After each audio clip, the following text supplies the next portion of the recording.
speechka governor zaid u fiicnay waxyaalo badan ayuu taabtay oo number 1 ka tahay arrimaha abaaraha iyo waxyaalihii uu ka qaban lahaay dawladdiisa ay ka qabanaysay arrimaha abaaraha ama ay ka qaban haysa uu ka hadlay waxyaalaha kale uu taabtay waxa kamid ah in 20,000 oo qoys maxaan ku dhahaa caawimaad oo NHIF la gelin doono qoysaskaas oo maaragtay qoysaska liidan oo countiga 20,000 oo qoys in aymiska NHIF la gelin doono ka hadlay wuxuu ka hadlay bishii koobaad oo sanadka soo socdo inay bazari ama lacag feeska ardayda secondary akhrisanayeen ayuu maaragtay wax ka qabanaya uu ka hadlay waxa kale uu ka hadlay oo zaid mahad ugu celiyay nabadda maaragtay aan maaragtay ka jirta countigeena khaasatan nabadda u dhaxaysa beelooyinka sidii doorashada nabadda ugu dhacday ayuu ka hadlay haddii aad fiirisid speechka governor zaid u fiicnay insha Allah ta'ala baarlamaanku hor yeela afarta fadhiyo soo socdana waa laga doodi doonaa laakiin waxaan aaminsanahay inuu wax fiican uu soo bandhigay governor maanta governorga arinta uu ka hadlay arin wanaagsan maaragtay oo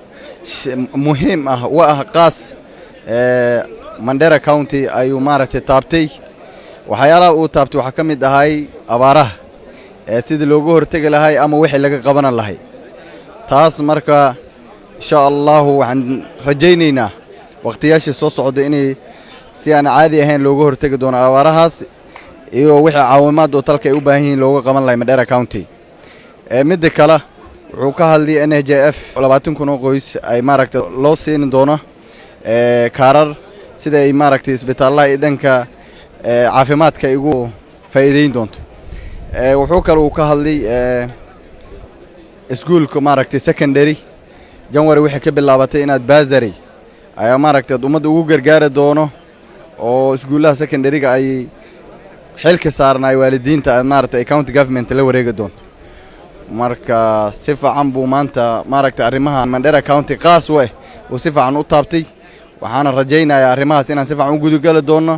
anaka ku wala shaqeynayna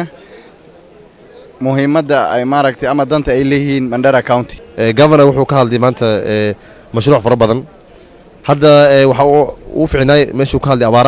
abaartii leeyahay ama ilaahay naga bixiyo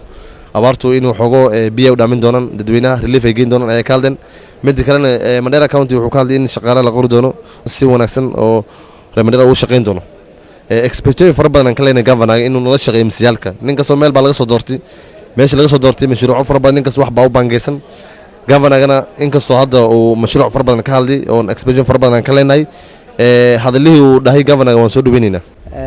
waxaan sheegi rabaa speechka governorga maanta waa fiicnay ma xumeen maanta 8 saac ayaa baarlamaanka isku soo laabana markaas ayaan anagana aan scrutinize gareynayna oo ka hadlaynaa markaas ayaa la falanqeynaa laakiin ana waxaan u arkaa speech fiican oo wax tar ku leh sidii u dhigay ayaad soo jooday furitaanka baarlamaanka marka insha Allah waxaan leenahay Allah garab gala inay sida ayada lagu dhaqan galiyaan rajaynaynaa marka waa fiicnay speechka governorga maanta aad u fiicnay